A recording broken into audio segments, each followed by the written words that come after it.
Joe Biden sat down for his first TV interview after leaving the White House. And where else would he go besides The View? The safest place on earth if you need a hug or a hot cup of coffee of delusion. And folks, it did not disappoint. The excuses were flowing in, and the blame game was back. And apparently, if Kamala Harris loses an election, it's not because of her record, her failures, or her personality. No, no. It's because America is sexist and racist. Let's get right to the video. Well, let's start here. Quite an interesting interview transpired over the last hour. It was former President Joe Biden, a coming out, if you will, after Trump's 100 days in office. He wrapped his first television interview in the U.S. since leaving the White House. And who better to do it with than your biggest fans, the ladies of The View? He was asked why he thinks Trump won the presidential election. Listen to what he said. So why do you think the vice president lost, and were you surprised? I wasn't surprised, not because I didn't think the vice president's the most qualified person to be president, and she is. She's qualified to be president of the United States of America. But Stop. Stop right there. He actually said that with a straight face. The person who laughed through interviews and made a joke of the border crisis and couldn't string together a straight sentence through her interviews, we're supposed to believe she's the most qualified. Really? Let's keep going. I was surprised. I wasn't surprised because they went the route of the sexist route, the whole route. I mean, this is a woman, she's this, she's that. I mean, it really, I've never seen quite as successful and a consistent campaign undercutting the notion that a woman couldn't lead the country and a woman of mixed race. Yeah. And they played that to a fairly well. You know, Harris, he talked about they played the mixed race card.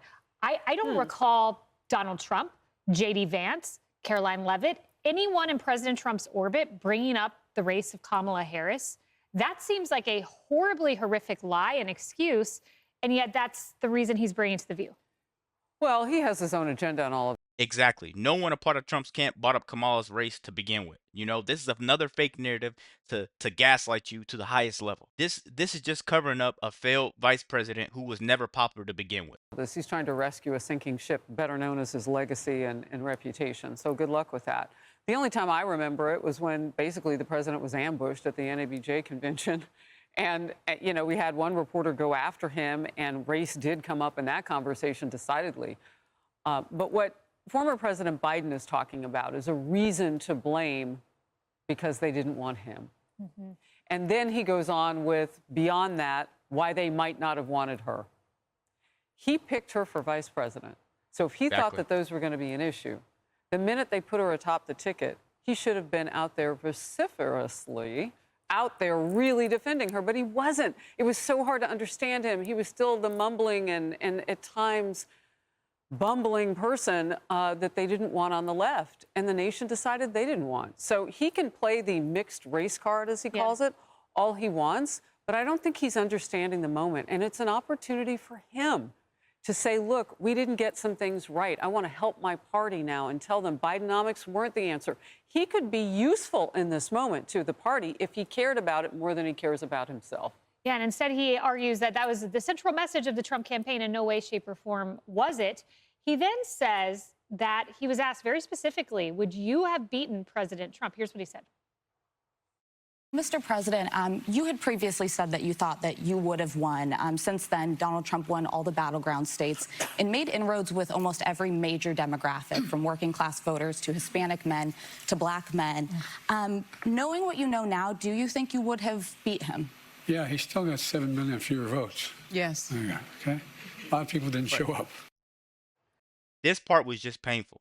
Biden thinks he could have still beaten Trump, even though Trump was dominating the battleground states and even winning over black and Hispanic voters and leading every poll. Facts don't lie. Biden got 81 million votes in 2020 because of media silence, pandemic lockdowns, and there even was a lot of big tech suppression. Trump's base is fired up, and independents are leaving and left Biden. And the left is very tired of the weekend of Biden's presidency. Let's keep going. Okay, so he could have beaten Trump, except let's bring up facts. Here is the Real Clear Politics average, Lisa. You see that Trump was beating him when he dropped out by 3.1% in the polling.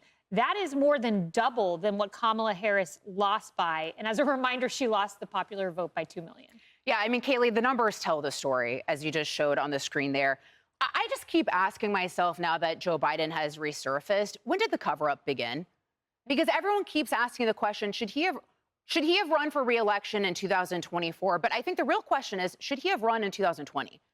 Because if you remember, he had the basement campaign, right? And his team blamed the pandemic, but was it the pandemic, or did his team around him already see the fact that he was mentally deteriorating in 2020? And then we saw through right. So, and then we saw throughout he did most of his stuff from the basement in Wilmington, Delaware. He did his teletown halls there. He did speeches. He did interviews, all from his basement in 2020. And then we saw throughout his presidency where he took more leave, or he took 48 years of leave in 4 years, according to the RNC. He worked about a 30-hour work week, according to reports. He was barely seen as president. So I think the better question is, should he have run in 2020? When did this cover up begin? When did the cover up begin? And notably, he did the first half of the interview, and then they brought on Joe Biden. And it took her about 0.5 seconds to cut off Joe Biden. Ironically, when he was talking about mental acuity, let's bring in the former First Lady. You know, one of the things that well, I'm Well, and Alyssa, you know, one of the things I think is that the people who wrote those books were not in the White House with us. And they didn't see how hard Joe worked every single day. Wow. I mean, Griff, I thought. Then came the most awkward point of that entire interview. Jill Biden jumping in like a PR handler to stop Joe from talking about his horrible, horrible health. They want us to believe he was working hard every day. But even the RNC says he's taken off more time in 4 years than the average American gets off in a lifetime. Come on, man. But he was the one totally in control, but she has to come in.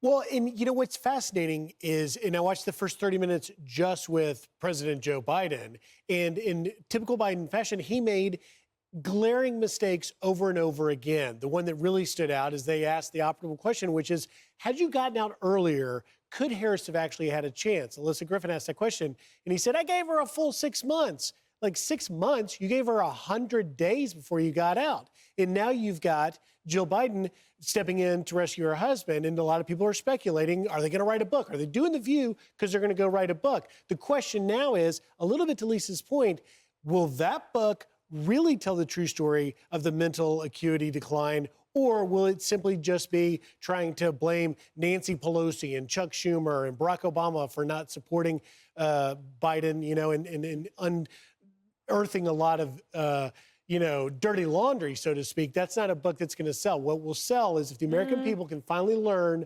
the truth about his mental acuity decline. The whole interview was a mess. It wasn't about truth. It wasn't about leadership. It was about excuses and clinging to a legacy that was already written in failure. This wasn't about the leader of the world. It was a retirement home press tour, and it's only getting sadder. Let me know what you guys think about this quick video. Be sure to like, comment, subscribe if you're new, and as always, let me know what the yak too. We're out.